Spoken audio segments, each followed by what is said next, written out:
kegiatan pembelajaran menyusun rencana wawancara dengan narasumber.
Berapa pertanyaan?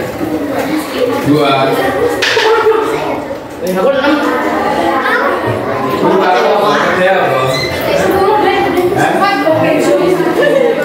Tapi bukan manusia apa?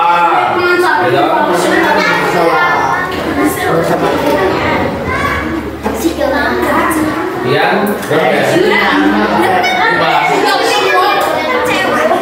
Lele bukan makan. Obat. Pembelian atau pengembangan. Ini apa? Pembesaran. Terus kayak ini kandungan kayak ini pulang. Bahannya apa? Pasir piro.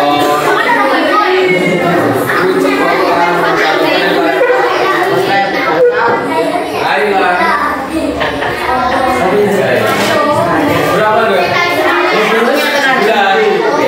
Bagus.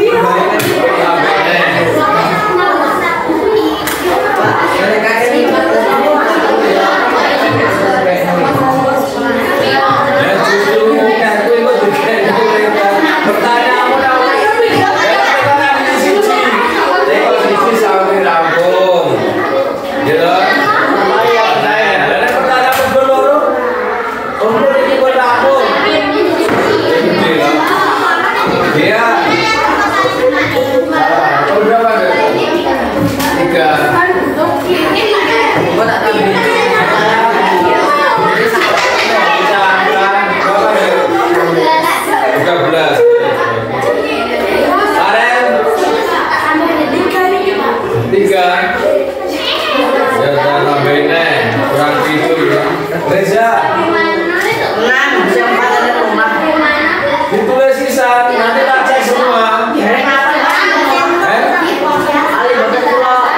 Tulisan kono, nanti tak cek semua.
Wah,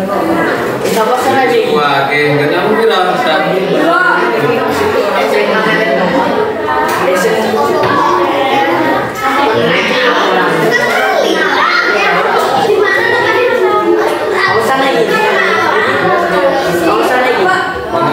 apa bisa digawe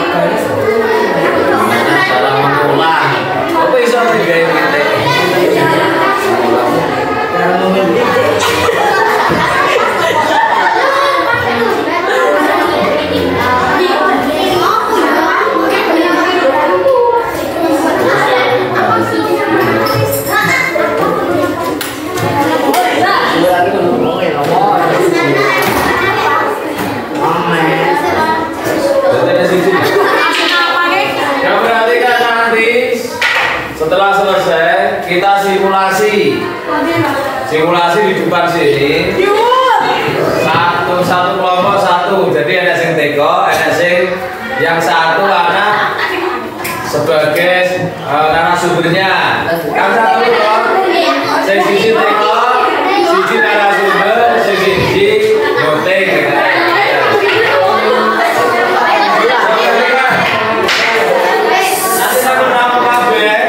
Jadi kan kamu nanti kita simulasi di depan, semuanya simulasi.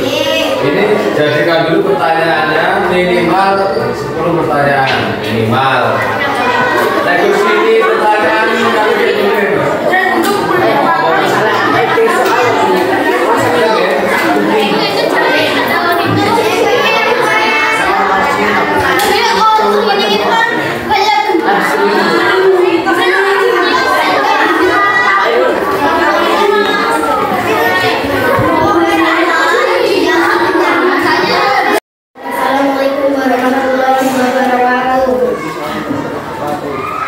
Banter sah. Kami dari MI Muhammadiyah Sanggong kelas 6 ingin mewawancarai Bapak Ibu. Pertama-tama saya ingin memperkenalkan diri. Sing tekoke satu-satu ya, Nduk. Engko genti-genten ngene aja kabeh kaya MC. Ayo baleni. Assalamualaikum warahmatullahi wabarakatuh. Nah, Perkenalkan, kami dari MI Muhammadiyah Sanggong kelas 6 ingin mewawancarai Bapak Ibu. Pertama-tama saya ingin bapak apa ibu? Nek bapak ya bapak, nek ibu-ibu ojo ngono ya. Baleni ya. Jadi sebutkan salah satu, nek bapak-bapak, nek ibu-ibu nggih. Ya. Ulangin deh. Assalamualaikum warahmatullahi wabarakatuh. Perkenalkan, kami dari MI Muhammadiyah Sanggong kelas 6 ingin mewawancarai Bapak. Pertama-tama saya ingin memperkenalkan diri. Nama saya Nafisa Muhajirah Destiani. Apa nama toko ini? Saya. Toko maju mundur saya. Apa yang membuat Anda memutuskan membangun toko reok ini di Sugeng? Karena Sejak kapan Bapak membangun toko reok ini? tahun berapa? 2002. 2008. Ya uruk lahir 2028 kowe iki. 2008. Ya, terus ya. Gimana Bapak membeli perlengkapan ini? Nah, coba gini. Nanti nek bertanya, ojo cepet-cepet ya. Berikan kesempatan narasumber untuk menjawab. Jadi ngen matur sih narasumber biar menjawab sesuai dengan apa yang beliau sampaikan. Ojo langsung tuh pertanyaan terus. Coba pertanyaan terakhir deh, diulang pertanyaan terakhir. Di mana Bapak membeli perlengkapan ini?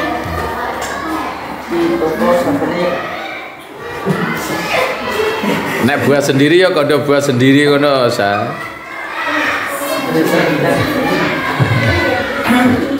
Siapa yang memutuskan pertama kali ingin membangun toko reok ini? Bagaimana caranya membuatkan perlengkapan ini? Dibuat dari kayu, ditata. Mereka cerita saja, cerita. Apa saja perlengkapan hari ini? Ya, dah.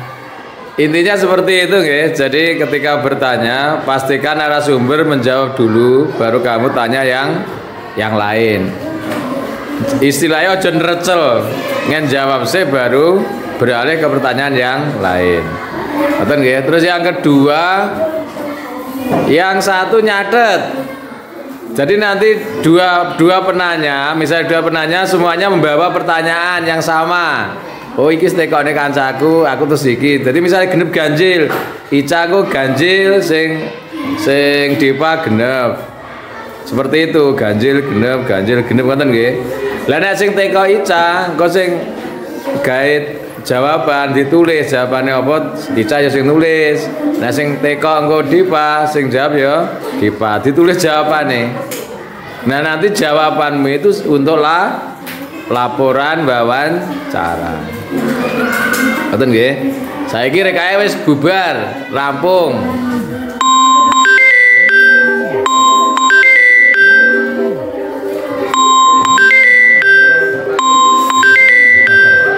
Ya. Terima kasih atas kesediaan Bapak menjadi narasumber kami pada hari ini.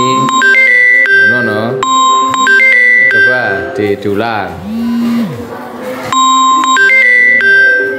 Iya, terima kasih.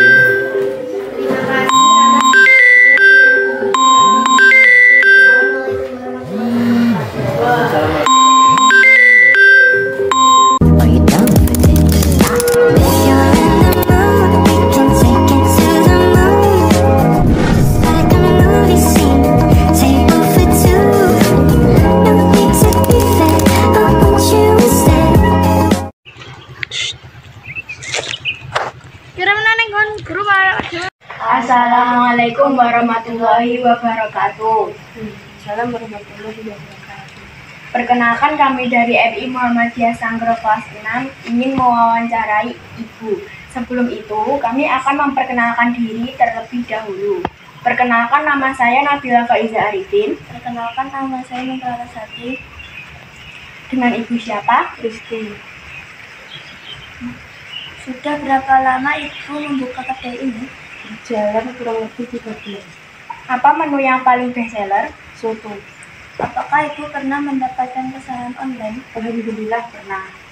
Mengapa kedai ini dinamakan kedai barokah? Supaya penjual maupun pembeli mendapatkan berkah barokah. Ada berapa menu dalam toko ini? Banyak. Berapa modal Ibu membuka kedai ini? 1 juta. Apa tujuan Ibu membuka kedai ini? Untuk mengembangkan usaha baru dan membantu tetangga supaya ada pekerjaan. Apakah toko ini mempunyai karyawan? Ada. Berapa penghasilan Ibu dalam sehari? 400 ribu. Terima kasih atas kesempatan wawancara Ibu hari ini.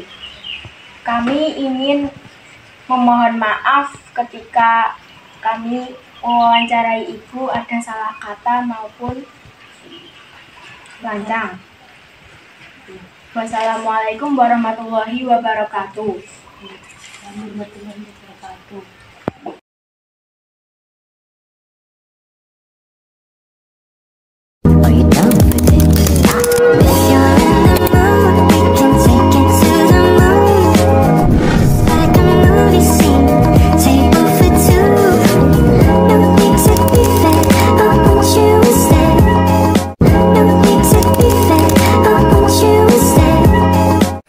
Oke, ini OTW ke rumahnya Wak Cemitun.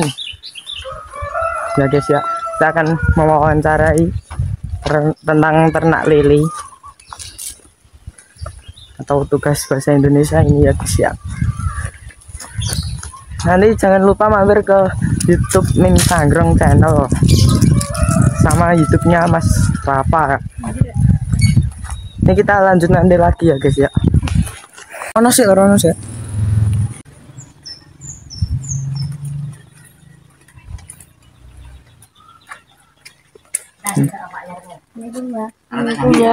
Salam, nggih, kanca-kanca. Apa beriku kono? Golek yupan. Lah nggo salok. Oh, arti video to kok mau kok. Jenengan ternak lele niku tahun pinten? Tahun 2017.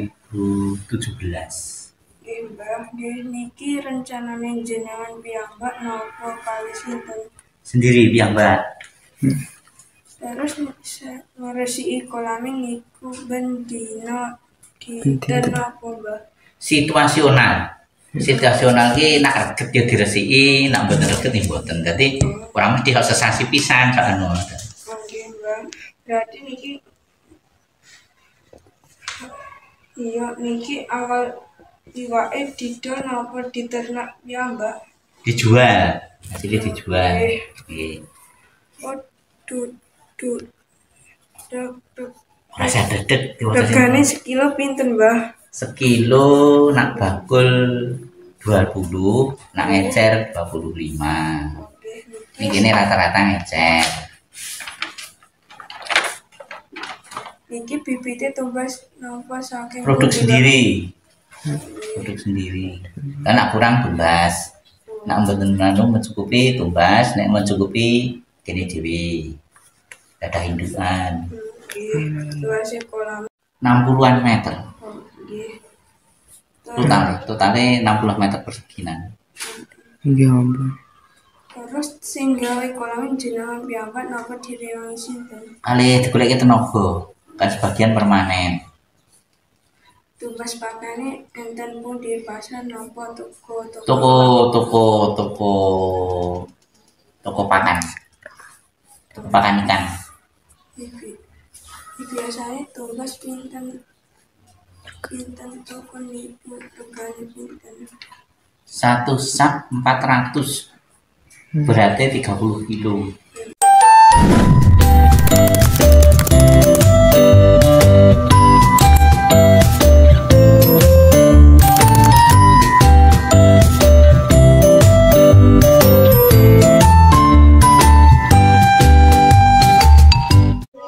Waalaikumsalam.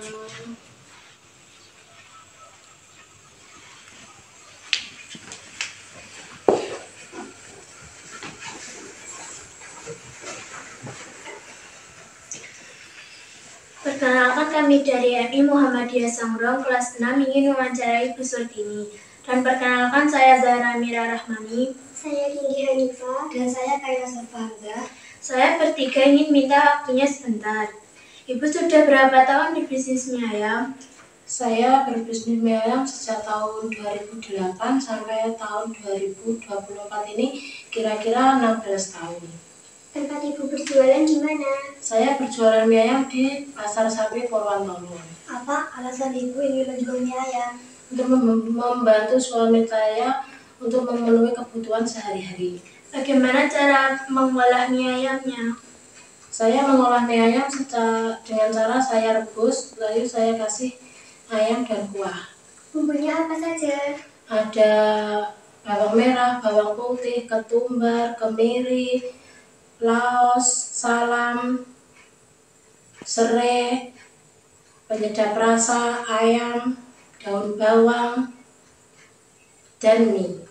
Dan bahan utamanya apa aja? Bahan utamanya ayam sama mie basah, sama sama sawi. Jam berapa Ibu berangkat ke lokasi untuk berjualan? Saya berangkat mulai setengah 6 pagi, pulang sampai jam 1 siang. Berapa modal Ibu berjualan? Saya modal utama 250.000. Bagaimana cara mengolah ayamnya?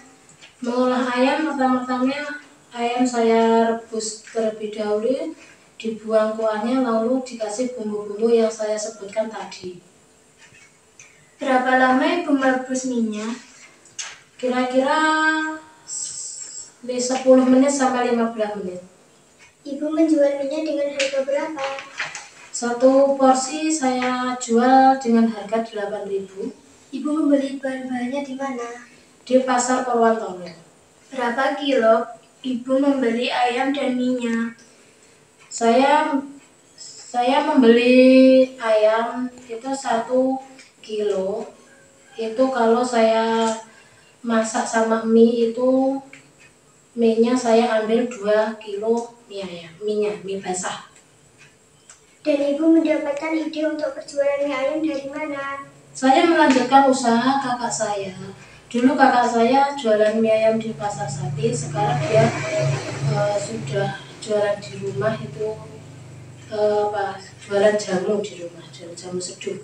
Ibu mempunyai berapa karyawan ya, Bu? Saya mempunyai 1 karyawan yang bernama Ibu Harti yang beralamat di Sanggrong, Tegarjo, Purwontoro.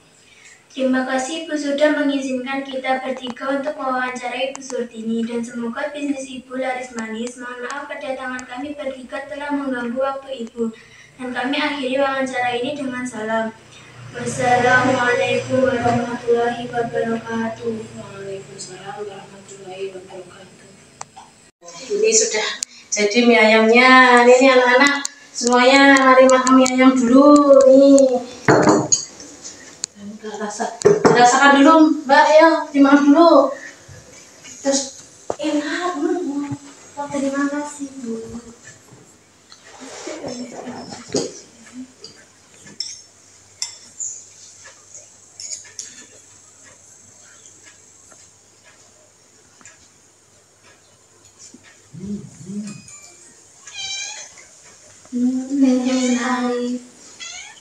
Nih yang satu belum, yuk dirasakan dulu ayamnya, yuk dimakan dulu. Yuk dimakan dulu. Gimana rasanya? Enak. Terima kasih. Sudah memberikan mie ayam. Oh ya, sama-sama, yuk dimakan dulu.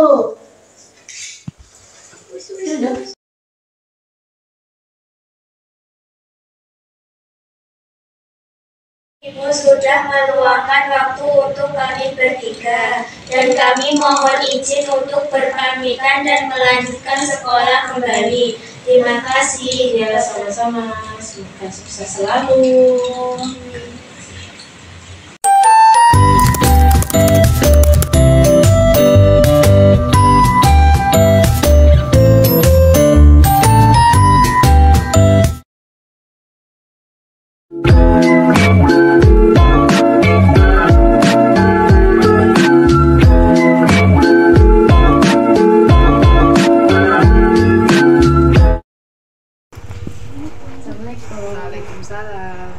Assalamualaikum warahmatullahi wabarakatuh.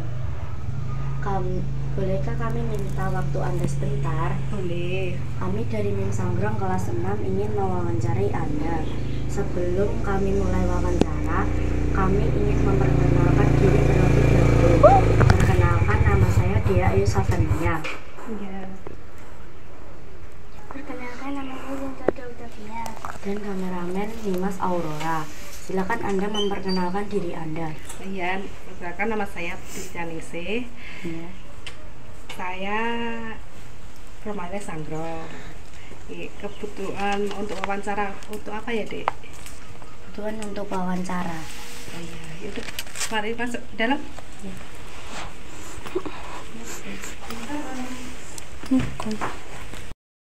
Apa tujuan Mbak Nining berjualan snack-snack ini? Tujuannya untuk membantu keuangan suami, untuk ekonomi keluarga. Soalnya ya daripada nganggur di rumah, membantu dikit-dikit lah, membantu untuk ekonomi keluarga. Kapan Mbak Nining mulai berjualan snack ini? Kalau mulai jualan itu sebelum menikah sekitar tahun 2016 dulu. Jadi waktu saya masih kerja di pabrik, saya udah mulai jualan dan nitip-nitip jajan di kantin SMA, terus melayani pesanan-pesanan partai kecil, partai besar gitu. Bagaimana Mbak Nining mengolah snack-snack ini? Kalau untuk pengolahannya sendiri dikerjakan sendiri, mulai dari belanja, promosi, terus processing, sampai pendistribusian, sampai akunting keuangannya juga sendiri. Kalau di bawah 500 biji, tapi kalau di atas 500 biji kita cari karyawan. Ini jual. Snacknya ada macam-macam, ada mulai untuk jajanan anak SD, anak TK, PAUD, snack orang dewasa. Contohnya kalau untuk SD, TK, PAUD ya puding, pisang coklat, roti-rotian, atau bakmi, arem-arem, risol, tahu, sakura, klepon, masih banyak. Pokoknya aneka jajanan pasar lah. Bahan-bahan apa saja yang diperlukan Mbak Nining untuk membuat semua snack ini? Kalau bahannya tergantung untuk apa, untuk snack apa. Contohnya kalau untuk pisang coklat, contohnya aja ya, pisang coklat ya kita butuhkan kulit pangsit, terus pisang buah sama meses, sama tepung terigu, dan utama minyak goreng untuk menggoreng. Ada lagi untuk contohnya juga ada, kebetulan lagi buat. Ini itu contoh pisang coklatnya.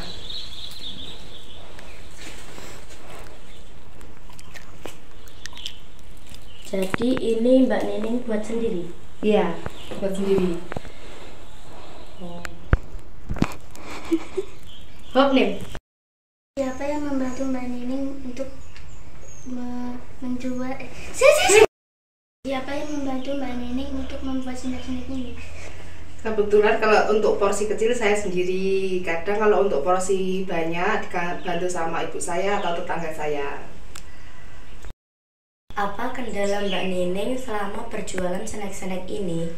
Kendalanya terkadang itu manajemen waktu saya yang nggak bisa. Terkadang satu hari itu bisa sampai 3-4 orderan dalam waktu yang sama, kadang pagi semua. Jadi kadang terus kalau minta bantuan orang kan proses saya kan malam, jadi untuk minta karyawan orang untuk bekerja di malam hari itu saya belum berani mengganggu waktu istirahatnya. Jadi kan saya jam 7 pagi udah ready, tapi untuk proses itu kan saya dari malam. Jadi untuk karyawan sih soalnya belum sepenuhnya bisa semua.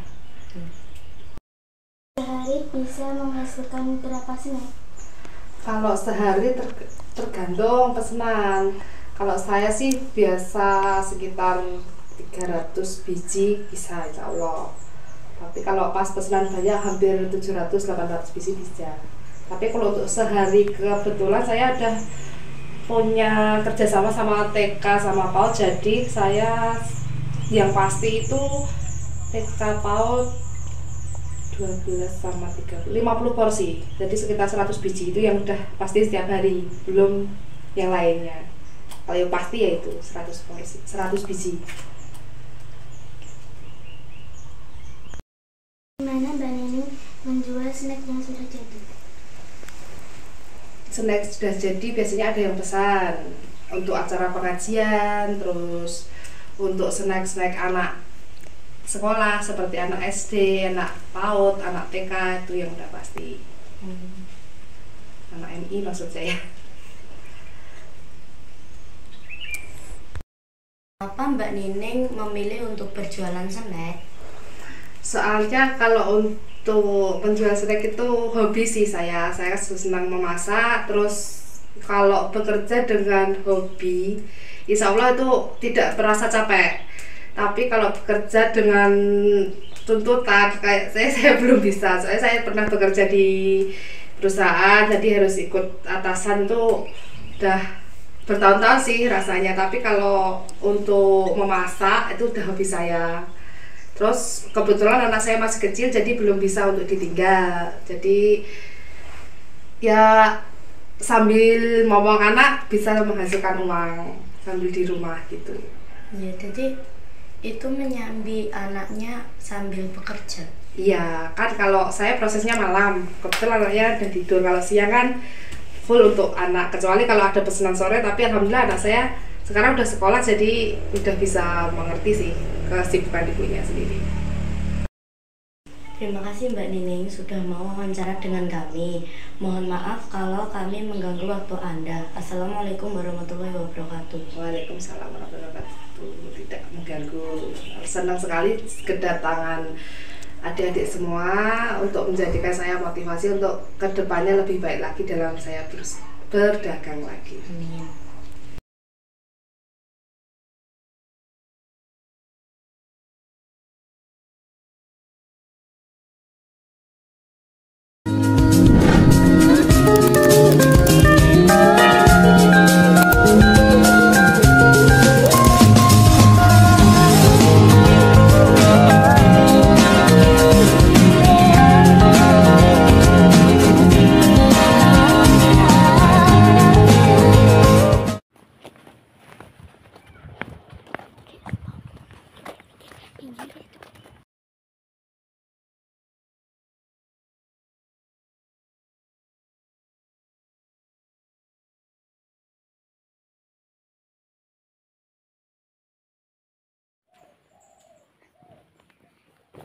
Warahmatullahi wabarakatuh.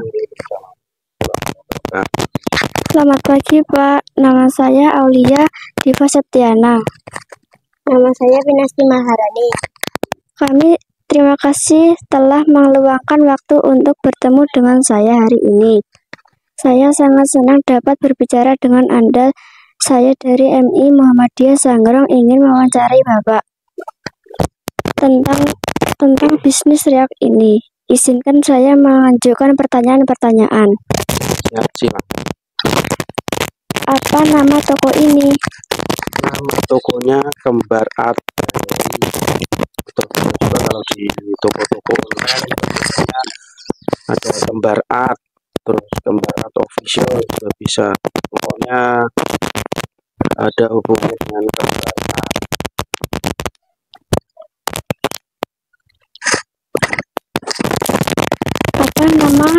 Apa yang membuat Anda memutuskan membangun toko riak ini? Ya, kalau untuk memutuskan itu sebenarnya nggak ada rencana atau planning ya. Itu ngalir gitu saja. Jadi dari tahun awal mulanya itu tahun 2019 dari kami juga reok dan juga makanya terus berkembang.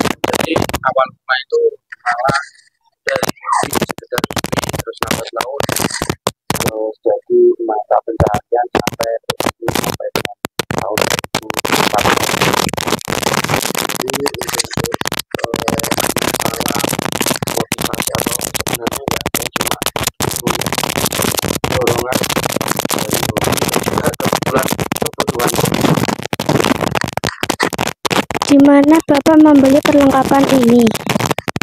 kalau yang ada di sini saat ini ya, ada yang produksi sendiri, contohnya seperti celana-celana barong, terus ada kain-kain kemul seperti ini, itu produksi sendiri. Ada juga yang pulaan dari Ponorogo juga ada, terus aksesorisnya dari Solo juga ada, dari Kediri pun juga ada. Siapa yang memutuskan pertama kali ingin membangun toko ini? Untuk yang memutuskan itu pertama ya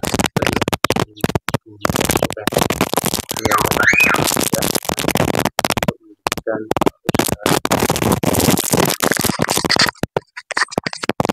Bagaimana cara pembuatan perlengkapan riak ini? ya perlengkapannya itu apa sih? Kalau untuk yang paling simpel aja ya, simpel itu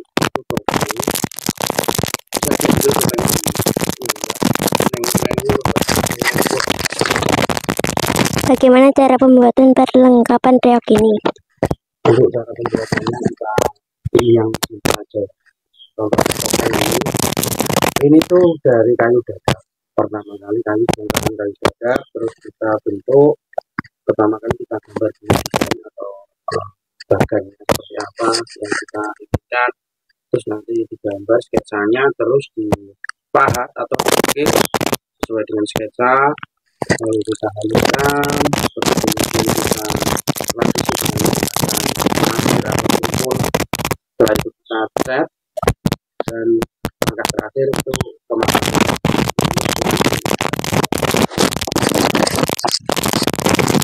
Apa saja perlengkapan riak ini? kalau bicara perlengkapan itu banyak. Ini topeng itu, terus ada topeng Klono Sewandono, ada barongan, pernah macamnya itu bukan dari kesenian reok aja. Ini ada dari kesenian jalanan, dari itu memang agak beda.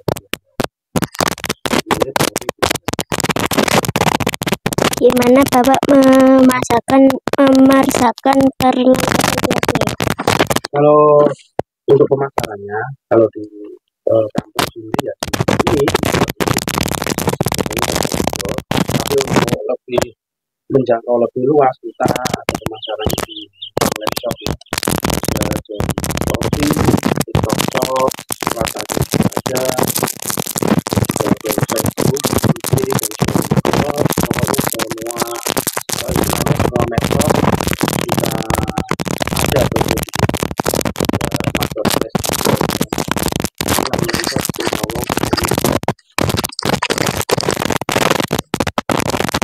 Bagaimana perasaan Anda telah mencapai kesuksesan sejauh ini? Kalau perasaan sendiri ya, kalau pribadi itu ya ada, pasti ada rasa bangga itu pasti ada. Yang mulai dari nol, benar-benar nol dari bawah sama merintis, kemudian berkembang seiring berjalannya waktu terus berkembang hingga sampai dengan tahun ini. Alhamdulillah keluarga, pokoknya ya bisa dilihat sendiri Allah. Dan kami perasaan syukur, yang pasti rasa syukur benar-benar syukur banget. Makasih juga syukur ya, Allah hingga sampai di saat ini. Berapa kisaran harga perlengkapan reok ini? Kalau untuk harganya sendiri tentu bermacam ya. Kita pilih sampelnya aja yang ini ya. Ini topeng ini kita jual harga 150 ribuan. Itu di online shopping sama sampelnya 150 ribuan. Kalau macamnya desainnya juga aksesoris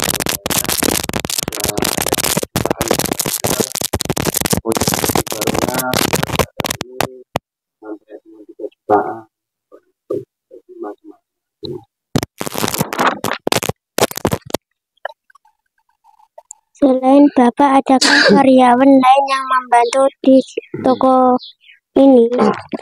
ya, terutama merekrut rumah tangga sebagai pekerjaan sampingan selain rumah tangga yang beberapa orang di sekitar sini untuk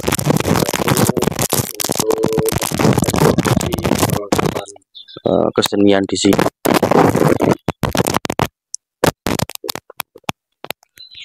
Aku punya orang yang ibu-ibu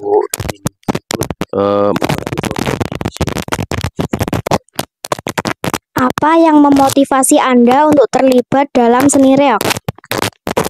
yang pasti dari awal mulai dari hobi, dasarnya ya pasti rasa hobi. Kecil memang dari kecil kita senang banget melihat reok atau nonton reok itu senang banget. Bahkan ada dengar suara gamelan reok pun kita cari-cari gimana kita cari, kita nonton. Itu di awal mulanya ya pasti itu hobi kesenian reok. Bisakah Anda menjelaskan makna dan simbolisme di balik kostum dan topeng dalam reok? Ya bisa. Kalau untuk reok sendiri itu ada beberapa versi memang. Untuk Ponorogo atau versi Ponorogo, versi Blora itu ada beberapa macam. Yang pasti itu untuk reok sendiri, yang topeng barongan, kepala reok, yang ada kepala macan terus ada bertengger burung merak. Itu Kalau dari salah satu filosofinya di Ponorogo itu melambangkan seorang raja atau penguasa di zaman Majapahit dulu, raja atau penguasa yang tunduk kepada seorang wanita yang digambarkan oleh burung merak ya. Kalau Singo Barong atau Kepala Reog sendiri itu menggambarkan seorang raja yang gagah berani dan pokoknya yang berkuasa, tapi tunduk oleh seorang wanita yaitu permaisuri atau sendiri yang digambarkan burung merak. Jadi kepala Reog itu menggambarkan ekor kepala harimau. Itu kepala harimau itu menggambarkan seorang raja dan burung meraknya itu menggambarkan seorang istri atau permaisuri dari raja tersebut. Dan raja tersebut tunduk atas semua perintah dari istri. Nah, seperti itu. Itu salah satu contohnya filosofi yang bisa diambil dari seni Reog Ponorogo, yaitu sebagai sindiran ya untuk masyarakat dulu, sebagai sindiran kepada raja yang tunduk kepada istrinya. Jadi istilahnya raja itu nggak ada pendirian. Jadi disindir oleh masyarakat sekitar memakai Reog Ponorogo seperti itu. Apa peran kostum dan atribut dalam pertunjukan reog? Ya, kalau kita ambil perannya itu kembali ke zaman legenda. Legenda itu ya mungkin nyata, mungkin enggak ya. Itu dari ini kita lihat ini topeng ini namanya Klono Sewandono. Nah, itu raja di kerajaan Bantarangin, tepatnya kalau dilihat untuk sekarang mungkin daerah Sumoroto Ponorogo. Ini Klono Sewandono merupakan raja dari Bantarangin yang terpikat oleh Dewi Songgolangit. Nah, ini sebagai wujud raja atau Raja Prabu Klono Sewandono. Nah, kemudian yang di atasnya ini biasa disebut umum topeng Ganongan ya. Ganongan itu merupakan patih ya, patih dari Raja Klono Sewandono. Nah, itu perwujudan patihnya seperti itu, mukanya merah. Kalau dari zaman dulu itu mukanya merah, giginya tonggos, besar-besar. Ini itu Ganongan seperti itu. Tapi seiring berjalannya waktu, topeng Ganongan pun banyak variasinya. Apa yang membuat seni reog unik dibandingkan dengan seni tradisional lainnya? Kalau bicara masalah unik, sebenarnya semua kesenian itu pasti ada sejarahnya sendiri. Tapi untuk Reog Ponorogo mungkin dari beberapa orang karena topengnya yang sangat besar, bahkan dinominasikan topeng terbesar di dunia, yaitu topeng Reog Pertunjukan tari dengan topeng terbesar di dunia yang di pemegang rekor sampai saat ini di dunia pemegangnya adalah Reog Ponorogo. Jadi yang mungkin yang bikin unik yaitu topengnya yang sangat besar, gitu, yang bisa menarik perhatian para penonton untuk bisa menyaksikan Reog Ponorogo ya. Itu tadi senjata utamanya ya, topeng yang sangat besar. Oke Pak, terima kasih banyak atas waktu dan wawasan Anda mengenai seni reog. Informasi yang Anda berikan sangat berharga dan kami sangat menghargai kesempatan untuk belajar lebih banyak tentang tradisi yang kaya ini. Semoga seni reog ini terus berkembang dan mendapatkan tempat yang layak dalam budaya kita. Oke, terima kasih. Assalamualaikum warahmatullahi wabarakatuh. Waalaikumsalam warahmatullahi wabarakatuh.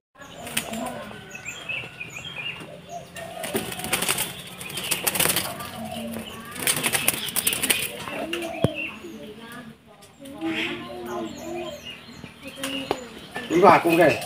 Nggih. Dipakai kan mana boleh?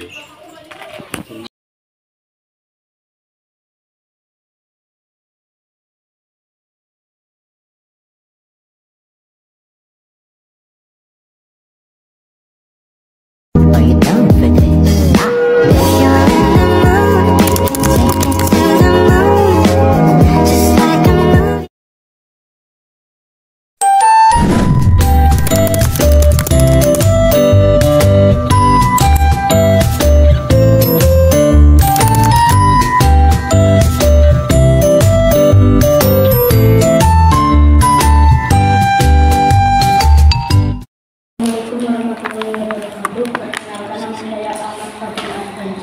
Kami akan mewawancarai penjual mutiara ini. Bagaimana cara mengolahnya? Ya, untuk kacamete ini diolah mulai dari cangkang ya. Dari cangkang itu kacamete yang belum dikupas masih ada cangkangnya seperti itu, kita kupas, kita pekerjakan dari tetangga sini. Jadi mayoritas ibu-ibu yang kerja di sini itu kupas gitu, kupas kacamete. Nah itu dari cangkangnya itu dikupas, kemudian setelah itu kalau di sini namanya di oven ya, di oven itu mengeluarkan atau mengupas dari kulit arinya. Nah setelah itu baru kita gorengnya itu di sini. Sebelum digoreng itu juga ada prosesnya, dicuci, dibumbuin, terus digoreng, baru di spinner. Kalau spinner itu untuk apa ya, penyaringan minyaknya itu loh, biar nggak penirisan minyak, kita pakainya spinner. Jadi lebih tahan lama, terus limit minyak gitu. Terus setelah itu kita juga ada banyak varian rasa ya, ada original, ada oven, goreng, asin gurih, juga ada pedas manis, manis madu, manis wijen, manis coklat. Jadi kita ada 7 varian rasa. Nah, yang seperti itu bisa menarik ya, karena banyak varian rasanya. Gitu. Siapa pegawai tetap di perusahaan? Untuk pegawai tetapnya di sini hampir semuanya tetap ya, karena yang pekerja tetap itu hampir semuanya kerjanya itu gitu. Tapi kalau yang tetap kerja di sini itu ada Mbak Prab, itu udah lama. Jadi sejak berdirinya kacamete di sini dia udah ada sampai saat ini. Mengapa perusahaan ini bisa berkembang sampai saat ini? Iya, karena kita untuk penjualan itu nggak jual sendiri. Jadi kita ada namanya pasukan penjualan atau pasukan reseller yang tersebar di banyak kota ya. Jadi mereka itu bantu jual di medsos ya, bisa di Shopee, di Lazada atau di TikTok, Shopee kayak gitu. Jadi banyak yang bantu jual, nggak dijual sendiri. Kapan berdirinya perusahaan milik yang lainnya? Untuk berdirinya itu sejak tahun 2017. Apa yang bikin Anda berkesan untuk mengelola nanti? Ya, karena kacamete di sini alhamdulillahnya bisa menciptakan lapangan kerja ya. Jadi alhamdulillah kacamete ini bisa namanya apa ya, membuka peluang kerja untuk yang emak-emak rumahan kayak gitu ya. Jadi yang punya anak, terus punya istilahnya ngopeni kambing, sapi itu masih tetap bisa ngupas kacamete. Jadi di situ sangat membantu banget untuk para pekerja kupas. Di mana tempat berdirinya Mente Rahayu? Ya di sini di Sanggrong ya. Bagaimana Anda menilai perkembangan dan kemajuan Mente Anda? Iya, perkembangan kacamete ini sangat luar biasa ya. Dari dulu itu sejak sebelum ada namanya TikTok ya, sebelum ada pasukan penjualan, dulu itu aku pernah jualan cuma sendirian. Nah saat itu saya ngirimnya itu 3 hari sekali. Jadi ada yang pesan itu dikumpulkan dulu, baru kita kirim kayak gitu. Tapi alhamdulillah sejak aku pakai pasukan penjualan, banyak yang bantu jual itu setiap hari bisa kirim. Apa strategi yang Anda gunakan untuk membangun hubungan yang efektif dengan Mente? Ya selalu berinovasi. Jadi misalkan hari ini kita punya 2 varian rasa, bagaimana kita bisa bersaing dengan yang di luar sana. Misalkan kita harus ada inovasi, misalkan kita punya varian rasa terbaru apa, kita ciptakan lagi. Jadi kita nggak hanya monoton ya, nggak hanya terpaku sama itu aja, tapi kita harus bisa berpikir, berinovasi bagaimana caranya Mente kita itu terus bisa kenal orang kayak gitu. Apa kriteria yang Anda pertimbangkan saat memilih Mente? Kriteria apa maksudnya? Bagaimana, coba diulangi? Apa kriteria yang Anda mempertimbangkan saat memilih ini. Oh, ya jadi kita tetap selalu berpikir yang ke depan gitu loh. Maksudnya kita itu harus berpikir bagaimana si kacang mete ini tidak hanya istilahnya mencukupi perut kita sendiri, untuk mencukupi kebutuhan kita sendiri, tapi kita juga harus memikirkan bagaimana caranya untuk mensukseskan orang banyak, biar orang-orang itu juga ikut merasakan jualan kacang mete juga dan ikut menikmati laba dari kacang mete juga. Jadi menciptakan penghasilan mereka juga. Bagaimana Anda membantu mete mengatasi kegagalan atau kesulitan? Ya, untuk saat ini karena kadang tuh langka ya, karena kacang mete itu nggak setiap hari panen, jadi aku harus punya pengepul. Jadi menghubungi pengepul kacang mete harus terus ada gitu loh. Ya, misalkan nggak musim kan, kalau di sini pas nggak musim kita ambilnya dari luar. Jadi biar nggak terputus, kacang metenya itu selalu ada. Terima kasih Mbak. Assalamualaikum warahmatullahi wabarakatuh. Ya, assalamualaikum.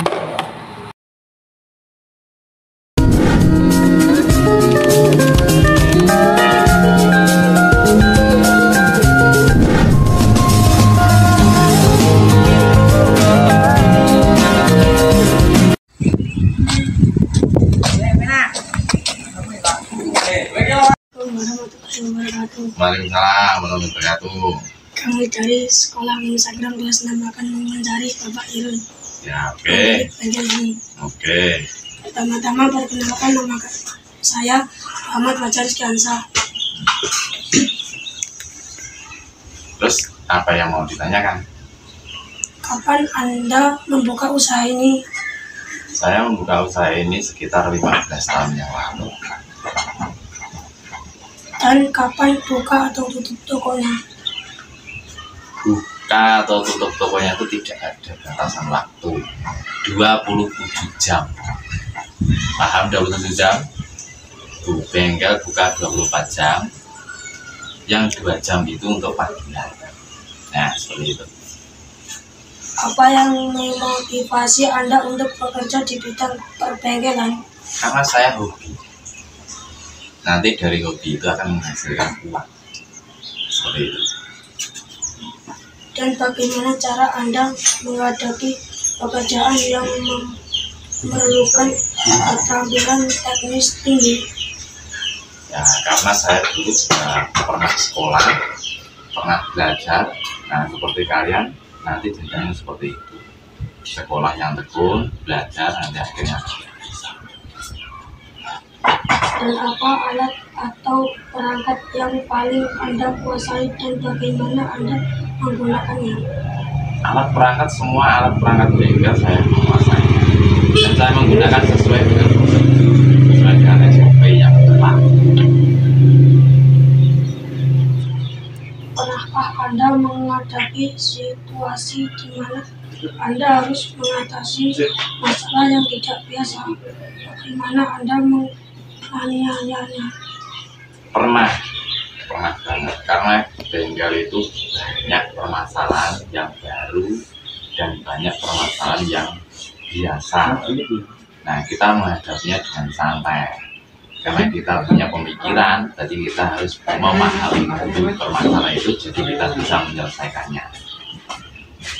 Apa yang Anda lakukan jika Anda menghadapi kesalahan atau kekurangan dalam pekerjaan ini Anda? Kalau ada kekurangan atau kesalahan, ya kita perbaiki. Kita kan ada garansi. Nah, nanti dalam masa garansi itu kita bisa untuk memperbaikinya dan bisa jadi pembelajaran kita. Bagaimana Anda menangani situasi di mana Anda tidak dapat menemukan solusi segera untuk masalah yang dihadapi? Nah, untuk masalah yang baru, kita mencari solusinya sama teman. Kan kita punya banyak teman. Nah, setelah kita sampai pada titik puncak tidak bisa menemukan solusi, kita tanya sama teman dan tanya sama senior-senior kita.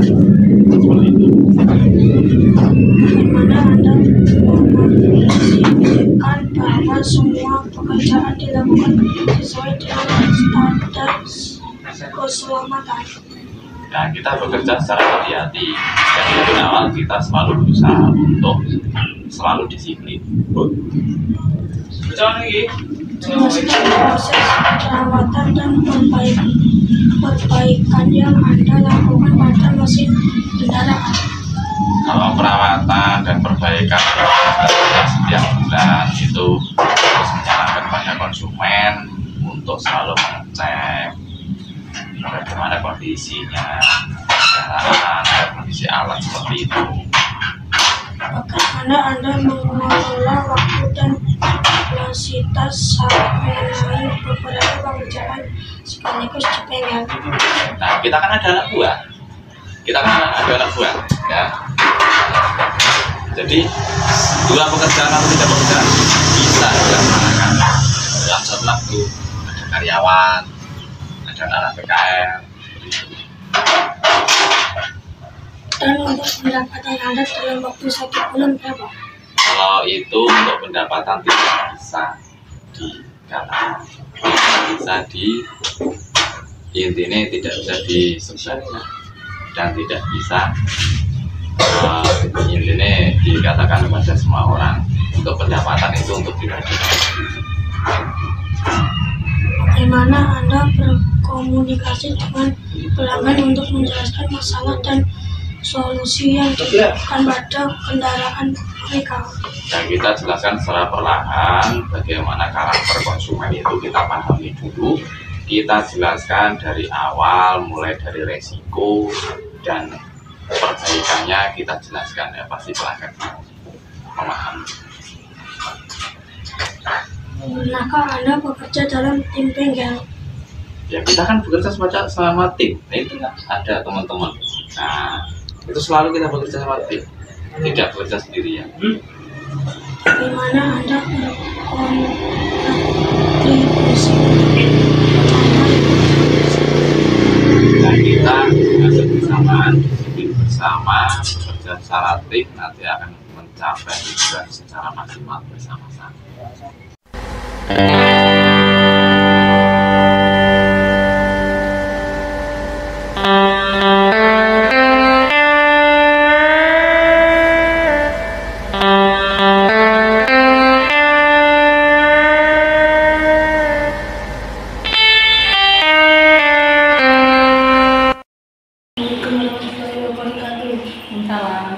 Kami dari MI Sanggra kelas 6 akan mewawancarai Anda dan saya akan memperkenalkan diri. Nama saya Satria Iskur Dirgantara dan Akmal Pradana dan juga Ridho Ramdan Saputra. Saya akan mempertanyakan cara membuat bedak skincare. Apa nama toko ini? Namanya Berkah. Siapa nama pemilik toko ini? Pemiliknya saya sendiri, namanya Sirawi. Berapa jumlah karyawan di sini? Ada 3, jadi satu bagian kasir ya, terus yang kedua itu bagian packing, terus yang ketiga bagian SDM. Jadi untuk apa ya? Untuk melayani para mitra-mitra yang bantu jual skincare-nya. Kapan toko ini berdiri? Kalau untuk SR12-nya itu mulai berdiri sejak tahun 2019. Kenapa memilih produk ini? Untuk SR12 itu kan nggak hanya bedak aja ya sebenarnya. Jadi di SR12 itu ada herbalnya juga. Jadi aku tertariknya di situ. Nah selain herbal ya, selain herbal itu juga ada skincare, itu kebutuhan kita sehari-hari. Misalkan ya kalau herbal itu ada susu. Nah susu itu seperti kebutuhan pokok gitu loh. Jadi mulai dari anak-anak sampai lansia pun butuh namanya susu. Nah ada susu, ada madu, propolis dan herbal lainnya itu masih banyak, ada sari kurma. Nah itu aku tertariknya di situ. Terus ada juga kalau yang bedak itu kan biasanya emak-emak suka skincare ya, itu perawatan wajah dan tubuh juga. Jadi ada bedak, lipstik, terus perawatan misalkan ada yang punya keluhan flek hitam, terus ada juga produk perawatan untuk pasutri itu juga ada. Jadi lengkap semuanya di situ. Nah jadi yang dijual itu produknya itu lengkap, mulai dari herbal, skincare, dan semuanya itu hampir kebutuhan kita sehari-hari. Apa tujuan menjual bedak? Kalau untuk bedak di sini ya kita sebagai wanita itu sebagai bentuk rasa syukur kita karena udah dianugerahi sama Allah itu ya tubuh yang lengkap, kemudian jasmani yang sehat, kayak gitu. Kita bentuk syukurnya kita merawat kita rawat tubuh kita dengan skincare itu gitu.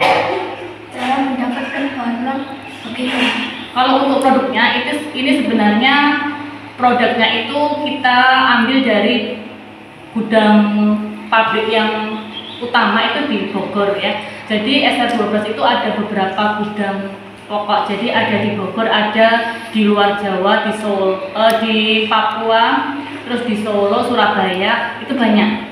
Jadi kita ambil yang terdekat itu dari Solo. Dan apa kegunaan produk ini?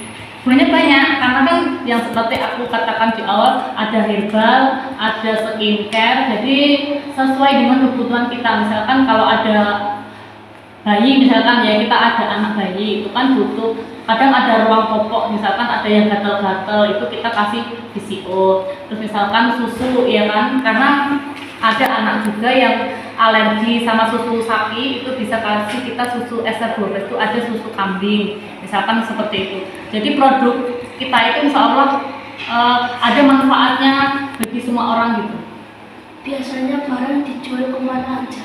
Kita sebenarnya juga melayani langsung ke konsumen ada, tapi kalau aku itu biasanya orang-orang yang beli ke aku itu untuk dijual lagi. Itu jadi agen-agen gitu. Saya punya agen itu banyak ya. Ada agen di Solo, di Jakarta, di luar Jawa, itu tersebar. Jadi aku yang ambil ke barangnya dari aku itu malah jauh-jauh gitu. Tapi kalau tetangga-tetangga sini biasanya yang diambil itu susu. Susu itu paling banyak belinya di yang diminati yang susu kalau yang daerah sini. Tapi kalau yang luar-luar itu hampir semuanya produknya laris. Dan berapa penghasilan dalam 1 tahun? Kalau penghasilan bisa kemungkinan ratusan juta bisa.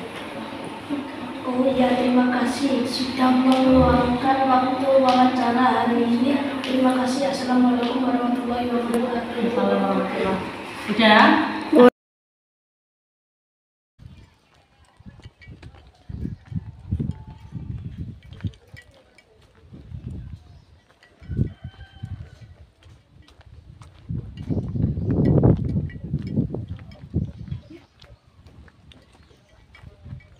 Assalamualaikum warahmatullahi wabarakatuh. Waalaikumsalam. Perkenalkan, nama saya Calista Ivaneni Tibrita dan di samping saya ada Delima dan ini Ria. Bu, kami siswa dari MIM Sangrong mendapatkan tugas prakarya mewawancarai pengusaha dan kami sudah memutuskan untuk mewawancarai Anda sebagai pengusaha tempe. Apakah Ibu mempunyai waktu untuk bersedia kami wawancara? Ya, bisa. Ada waktu. Sejak kapan Anda mendirikan usaha ini? Kurang lebih 10 tahunan. Apa saja bahan-bahan produksi tempe ini? Kami memproduksi tempe itu yang pertama tempe kedelai gitu ya. Itu prosesnya juga. Okay. Dalam 1 hari itu kita memproduksi itu 10 kilo, terus itu dari awalnya direbus sampai matang, habis itu nanti diganti air, terus direndam selama 2 hari. Nah, setelah direndam 2 hari nanti kan langsung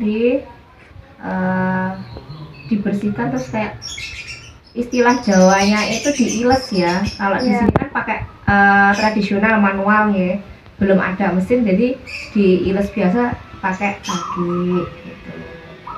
Habis itu nanti dikukus terus sampai matang juga. Habis itu nanti kan dikeringkan, habis itu nanti dibubuk, kasih ragi sama tepung. Bagaimana proses pembuatannya? Ya itu tadi langsung. Langsung ya nangkep nih. Berapa kedelai yang dibutuhkan dalam sehari? Nah, 10 kilo. Berapa omset yang didapatkan selama 1 bulan? Omset 1 harinya berapa? 10 kilo. Duit ya? 4,5 juta. 150 dikali 30. 45. 4,5 juta. 4,5 juta.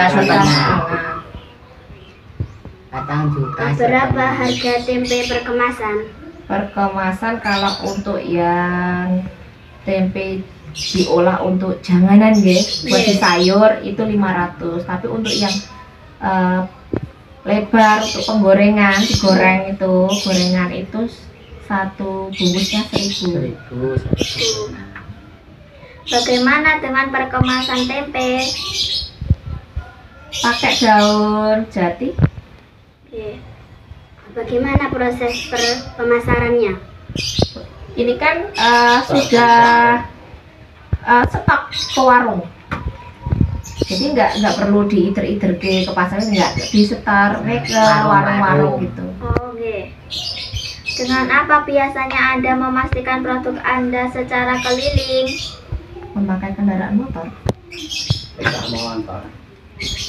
Berapa lama tempenya bertahan lama?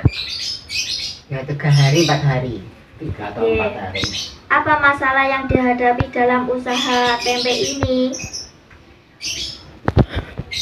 Kalau musim terlalu panas seperti ini kadang cepat jadinya. Biasanya kan kalau musim dingin molor, dan kalau siangnya itu dibungkus, besoknya maksudnya itu udah pagi sudah jadi. Kan kalau musim dingin itu kadang sampai siang atau bahkan sampai agak sore baru bisa diproduksi. Apa keuntungan dalam usaha tempe ini? Keuntungannya ayo keuntungannya nggak mau. Keuntungan butuh apa? Untungnya ya banyak, bisa untuk menghidupi keluarga kami juga. Terus ya itu ya anu lah. Apa usaha Anda ini memperhatikan kebersihan dalam memproduksi? Insya Allah bisa, karena setiap hari airnya kan selalu dikuras. Apakah Anda memiliki tenaga kerja atau karyawan? Kalau untuk yang membungkus itu ya ada karyawannya. Adakah rencana atau usaha Anda dalam mengembangkan usaha ini? Maksudnya? Adakah rencana atau usaha Anda dalam mengembangkan usaha ini? Ya, kalau rencana ada, mau membeli mesin penggilingan. Ya. Adakah tips untuk berhasil dalam menjalankan usaha ini? Tips berhasil? Ya. Insya Allah ada. Gimana maksudnya? Adakah tips untuk berhasil dalam menjalankan usaha ini? Untuk berhasil ada. Oh, jadi begitu ya. Sudah, terima kasih Bu atas waktunya yang sudah diberikan. Wassalamualaikum warahmatullahi wabarakatuh.